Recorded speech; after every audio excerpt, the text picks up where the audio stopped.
Lecture 10,902, Karma.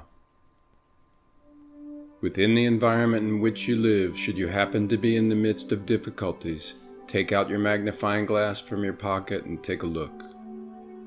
Inside, hidden somewhere, there is karma just waiting to be recognized and released. Know also that there is no person in the world who is without it. Such situations occur frequently as you grow up. But since no one has yet explained to you how to deal with this subject, it's easy to imagine how many of you may risk being entangled in this karma for a very long time. Instead, you need to produce a steady and solid commitment to your studies. Therefore, study with great determination. Study the law of nature for at least 3 years.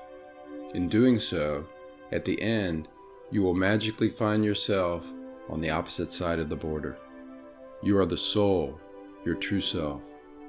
In order to grow and evolve, the soul must also be nourished.